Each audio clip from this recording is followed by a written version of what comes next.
So hello guys, welcome back to my channel repair Gyan. आज इस video में हम बात करने वाले हैं फॉलिंग डैमेज मोबाइल के बारे में।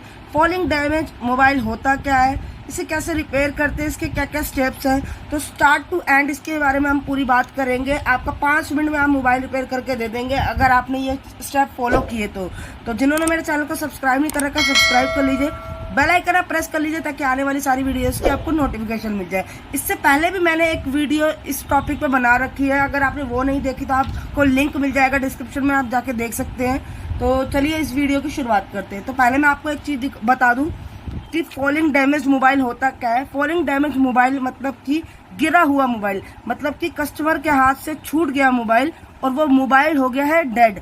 तो उसमें क्या क्या प्रॉब्लम आ सकती है, क्योंकि जब कस्टमर से आप फ़ोन लेंगे तो आप उनसे पहले पूछेंगे ही ना कि फ़ोन आपका बंद हुआ कैसे है, या तो उसमें सॉफ्टवेयर प्रॉब्लम होती है या हार्डवेयर प्रॉब्लम होती है। तो सॉफ्टवेयर प्रॉब्लम का तो बनता ही नहीं है। आपको मैं पहले बता दूं कि गिरे हुए फ़ोन में आपका सॉफ्टवेयर से कोई लेना देना नहीं है, आपका हार्डवेयर से ही ठीक होगा अगर वो ठीक होगा तो पहले तो आपको पता ही है डिस्प्ले, अगर डिस्प्ले एकदम ओके है, बाय लक अगर वो डिस्प्ले बच गई है तो फिर हमारा फ़ोन डेड क्यों हो गया है। ये भी हो सकता है ना कि डिस्प्ले टूटी ही ना हो और जो फ़ोन है वो डेड हो गया, ना वो तो अब चार्जिंग ले रहा है ना वो कोई एम्पियर शो कर रहा है। क्योंकि अगर फॉल होके मतलब कि गिर के मोबाइल बंद हुआ है तो इसके 80 से 90% चांसेस हैं कि फ़ोन में ना तो चार्जिंग शो होगी, ना ही फ़ोन में आप डीसी से कनेक्ट करेंगे तो एम्पियर नहीं लेगा, वो आप 6 पोर्ट से कनेक्ट करेंगे तो भी उसमें एम्पियर नहीं लेगा। तो फिर इसका सोल्यूशन क्या है, इसको हम कैसे रिपेयर कर सकते हैं, कैसे ठीक कर सकते हैं। तो मैं आपको स्टेप बाय स्टेप बता दूं आपको क्या क्या ठीक करना है, कैसे आपको उसके फ़ोन को खोलना है, कैसे आपने स्टेप बाय स्टेप जाना है। तो पहला तो आपका ऑप्शन यही रहेगा कि आप हमेशा पहले आप उसको खोलने से पहले उसकी कंडीशन देखें कि अगर वो गिरा है तो उसकी बॉडी डैमेज हुई है या वो अंदरूनी डैमेज हुआ है। अगर बॉडी डैमेज हुई है तो वो आपको दिख जाएगी, लेकिन अगर अंदरूनी डैमेज हुआ है तो आप फ़ोन खोलने से पहले है ना, सबसे पहले आप उसको कनेक्ट करेंगे। मैं आपको स्टेप बाय स्टेप बता दूं ताकि आप इसको अगर स्क्रीनशॉट भी लें तो आपको पता रहे कि अगर कोई फॉल मोबाइल मतलब कोई गिरा हुआ मोबाइल किसी के कस्टमर के हाथ से छूटा हुआ मोबाइल अगर आपके पास आया तो आपने सबसे पहले क्या क्या स्टेप फॉलो करने हैं। तो पहला, विदाउट ओपन आपने, विदाउट ओपन मतलब आपको खोलना नहीं है, उसको 6 पोर्ट से लगा के देखेंगे आप। पहले आपने 6 पोर्ट से लगा के देखना है एम्पेयर शो हो रहा है, नहीं हो रहा है, नहीं हो रहा ठीक है कोई बात नहीं। फिर आप उसको खोलेंगे और आपका दूसरा रहेगा कि आपको डीसी से कनेक्ट करना है, उसे डीसी से कनेक्ट करना है अपने फ़ोन को। अगर डीसी से कनेक्ट होने के बाद भी आपने चेक कर लिया, डीसी से कनेक्ट किया, फिर भी उसमें कोई एम्पियर नहीं ले रहा है तो फिर आता है आपका मेन काम। आप सबसे पहले चेक करेंगे वो हमारा जो हम जब बोर्ड खोल लेंगे, बाहर निकाल लेंगे, सबसे पहले आप करेंगे आई टेस्टिंग। सबसे पहले करेंगे आप आई टेस्टिंग, क्योंकि अगर आप आई टेस्टिंग करेंगे तो आपको दिखेगा कि हमारे फ़ोन में से क्या उतरा है या क्या उतरा नहीं है। क्योंकि अगर मान लीजिए कोई आईसी गिरने की वजह से अगर कोई आईसी फॉल, देखो मैं आपको समझाऊँ, आपको अच्छे से समझाऊँ कि मान लीजिए हमारा ये फ़ोन है और ये मेरे हाथ से छूट गया है, तो अगर ये डैमेज हो गया है अंदर से तो हो सकता है ना इसकी कोई आईसी या कोई कंपोनेंट या फिर कोई सीरीज में लगा हुआ कंपोनेंट निकल गया हो। ये भी तो, इसके भी तो चांसेस है ना, क्योंकि कई बार आईसी तो वहीं लगी रहती है लेकिन उसकी बॉल्स हट जाती है। हमने आई टेस्टिंग करनी है कि कोई चीज़ हमारे फ़ोन में से मिसिंग तो नहीं होगी है, क्योंकि अगर मिसिंग है तो वो फ़ोन के अंदर ही होगी, फ़ोन से बाहर निकल नहीं जाएगी। फ़ोन भी आप ध्यान से खोले, अगर कुछ टूटा होगा तो वो फ़ोन में निकल आएगा, ठीक है। आई टेस्टिंग करेंगे, उसके बाद आप करेंगे, मैं बता दूं आपको, battery connector check. Battery connector check करेंगे और ये जो बैटरी कनेक्टर है आप दोनों तरफ से चेक करेंगे। लाइक आपका जो बोर्ड में लगा है वो भी बैटरी कनेक्टर आप चेक करेंगे और जो बैटरी में लगा है वो भी आप चेक करेंगे, क्योंकि हो सकता है आपकी बैटरी खत्म हो गई हो, मतलब कि आपकी बैटरी बेकार हो गई हो, बैटरी के अंदर से जो आपका कनेक्टर है वो टूट गया हो और अब बैटरी फिट ना बैटरी हो, इस वजह से भी हो सकता है आपका फ़ोन चालू ना हो रहा हो। तो आप बैटरी चेंज करके भी देखेंगे, ठीक है। 5 में आपको बता दूं कि आपने बैटरी चेक कर ली, वो भी एकदम ओके है, बैटरी के कनेक्टर भी एकदम ओके है। तो अब आपको डायरेक्ट जाना है आईसी पे, और आईसी के वहाँ क्या चेक करना है। तो ये देखिए मैं आपको दिखा दूँ, एक डायग्राम बना के दिखा दूँ ताकि आपको अच्छे से समझ आ जाए। ये पीएम आईसी के पास है ना, ये हमारी जो होती है क्या लगी होती है, बक कॉइल लगी होती है, कुछ 8-10 आपको 7-8-9 देखने के लिए मिलती हैं। अगर इसमें से एक भी मान लीजिए मिसिंग हो गई तो आपका फ़ोन डेड हो जाएगा। ये मैं आपको गारंटेड बता दूं, आप चाहे तो निकाल के देख सकते हैं। कोई आपका चालू फ़ोन हो, उसमें से कभी भी आप एक कोयल अगर निकाल देंगे, ये सीरीज़ में लगी होती है, अगर आप निकाल देंगे आपका फ़ोन वहीं बंद हो जाएगा। ये आप याद रखें। एक भी आपकी कोयल निकल जाती है, वो कोयल आपकी क्या है, वो सीरीज में लगी होती है। बहुत ही इंपॉर्टेंट जो पार्ट है, खास करके मैं आपको बता दूं, चाहे वो बक कोयल हो, चाहे वो बूस्ट कोयल हो, अगर वो पावर आईसी के पास लगी है तो वो बहुत ही इंपॉर्टेंट रोल हमारे फोन में प्ले कर रही होती है। अगर उनमें से कोई भी एक मिसिंग हो जाती है, या मान लीजिए गिरने की वजह से अगर ऐसे फोन गिर गया है और इसकी वजह से ये आपकी निकल गई है, तो फोन डेड हो जाएगा वहीं पर ही।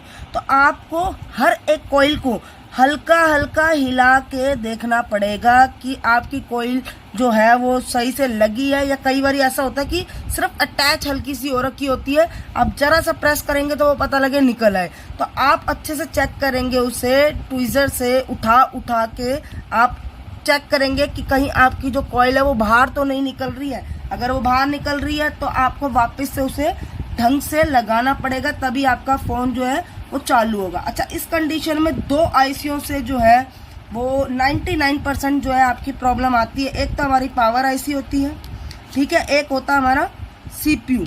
पावर आईसी से प्रॉब्लम, और देखो मैं आपको अच्छे से बताऊं, पावर आईसी के पास जो ये कॉइल होती है, या तो इनसे प्रॉब्लम आ सकती है या फिर पावर आईसी से प्रॉब्लम आ सकती है। इस कंडीशन में जो आप है, पांचवा पॉइंट ये होगा आपका कि आप रीबॉल करके देखेंगे। पांचवा आपका पॉइंट होगा, आप रीबॉल करके देखेंगे पावर आईसी। देखिए मैं आपको बता दूं, कई बार क्या होता है, फोन गिरने की वजह से ना आईसी तो वहीं रहती है, लेकिन जो उनकी बॉल्स होती हैं वो जो है हट जाती है अपनी जगह से।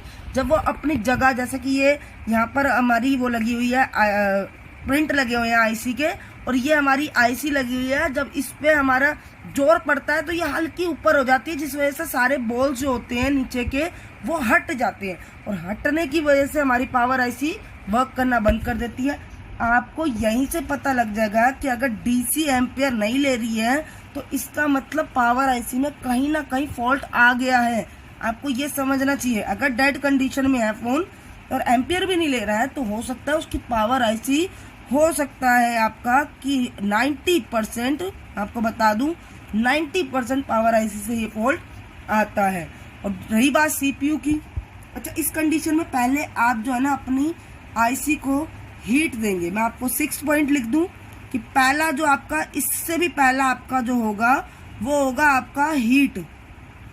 मतलब कि आप पहले हॉट गन से इस आईसी पर हीट देंगे, क्योंकि अगर ये ऊपर उठ गई है हल्की सी, तो हो सकता है कि इसको हीट देने से ही ये चल जाए। समझ रहे हैं आप? तो पहले आपने सिर्फ इसको हीट देनी है। अगर हीट की ज़रूरत होगी और हीट से काम चल गया तो वेल एंड गुड है। अगर नहीं चलता है, क्योंकि अगर हीट दी आपने तो ये इसके 80% चांसेस है कि अगर हीट देने के बाद हो सकता है आपका एटलीस्ट लोगो आना शुरू हो जाए। क्योंकि कई बार क्या होता है कि लोगो भी बंद हो जाता है, लेकिन हम जब पावर आईसी हल्की फुल्की हम हीट देते हैं तो वो अटैच होने लगती है अपने बॉल से, और हो सकता है उसके बॉल अटैच होने से आपका लोगो आना शुरू हो जाए। तो आपको कंफर्म हो जाएगा कि आपकी पावर आईसी जो है वो डेड कंडीशन में पड़ी हुई है, आपको जो है ये रिबॉल करनी पड़ेगी। इस कंडीशन में जो है आपको पावर आईसी चेंज करने की ज़रूरत नहीं है, सेम पावर आईसी काम कर जाएगी। यही पावर आईसी को अगर आप रीबॉल कर देंगे तो यही आपकी पावर आईसी वर्क कर जाएगी। अच्छा, अगर अब आपकी ये बात आती है कि ये भी वर्क नहीं किया, तो फिर एट द एंड जो आपका 10% का इशू है, मैंने 90% पावर आईसी बोला, जो 10% है वो आपका सीपीयू, क्योंकि इसके अंदर भी यही प्रॉब्लम आएगी कि ये अपनी जो इसकी जहाँ पर ये रखा होता है, जिस जगह पे ये सेटल्ड होता है, वहाँ से ये हिल गया है, और इसके अंदर से जो इसकी बॉल्स हैं वो हट गई हैं, ड्राई हो गई हैं, नीचे गिरने की वजह से हट गई हैं वो। तो उसके साथ भी आप सेम प्रोसेस आप पहले करेंगे, इस पे भी हीट देंगे पहले आप, सीपीयू पे भी आपने हीट देनी है। हीट से चल जाएगा, बहुत बढ़िया है। अगर नहीं चलता है तो फिर आपको इसके बाद इसी सीपीयू को रीबॉल करना पड़ेगा, क्योंकि अगर इससे नहीं चल रहा है, ये तो 90% चांसेस है कि इससे चलेगा ही चलेगा, क्योंकि पावर आईसी जो है उसकी बॉल्स उड़ जाती है, इसलिए वो डेड कर देती है अपने जो फ़ोन को। तो ये आप कंडीशन देख के चलेंगे। एक पॉइंट मैं आपको और बता दूं, उससे पहले एक बार आप ये भी चेक कर लेंगे कि आपको 1.8 हमारे सीपीयू के पास मिल रहा है या नहीं मिल रहा है। अगर नहीं मिल रहा है तो आप CPU को रिबोल कर सकते हैं। आपको ये कंडीशन जो है, क्योंकि कई बार क्या होता है कि चीज़ ख़राब नहीं होती है और हम उसको चेंज कर देते हैं, हम उसको बदल देते हैं, तो वो फालतू का टाइम बर्बाद होता है हमारे को। सबसे पहले मैंने आपको एक बार और रिवाइज़ करा दूँ, यही काम करना है, इसके अलावा आपने डबल मेहनत नहीं करनी है। मल्टीमीटर से आप एक बारी मैं आपको और बता दूँ, यस ये भी आप कर सकते हैं कि मल्टीमीटर से जो है आप चेक करेंगे शॉर्टिंग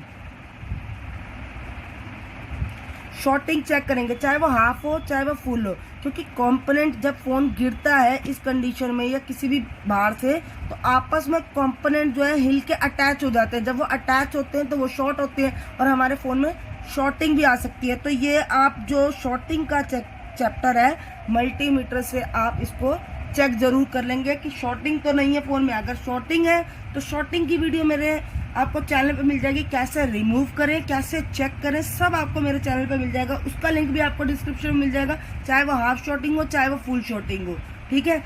और आपको अगर कुछ सीखना है तो आप मुझे बता सकते हैं, आपके लिए वो वीडियो बना देंगे। और मैं आपको एक चीज़ बता दूं, ये जो मैंने इम्पोर्टेंट पार्ट बताया है, क्योंकि मैंने अभी आपको बताया कि अगर ये कॉइल अगर बिगड़ जाती हैं, इनमें से एक भी उतर जाती है, ये कितना इम्पोर्टेंट रोल होता है हमारे फ़ोन में बक कॉइल, बूस्ट कॉइल का। अगर आपको ये नहीं पता है तो निहारिका मैम है हमारी, जो उन्होंने इस पर एक वीडियो बनाई हुई है, आप जाके वो वीडियो देख सकते हैं। उन्होंने बहुत ही अच्छे से समझाया हुआ है कि इस कॉइल पे कैसे वर्क करते हैं, कैसे समझते हैं इस कॉइल को, या इस कॉइल को अगर हटा देंगे तो क्या होगा, नहीं लगाएंगे तो क्या होगा। तो आप जाके वो वीडियो जरूर देखें, उसका लिंक भी आपको डिस्क्रिप्शन में मिल जाएगा। मेरी वीडियो आप कहाँ से देख रहे हैं आप मुझे कमेंट में ज़रूर बताएं। मिलते हैं अब आपसे नेक्स्ट वीडियो में। सब्सक्राइब करके जरूर जाएं मेरे चैनल को और लाइक ज़रूर करें अगर वीडियो पसंद आई तो। Thank you so much.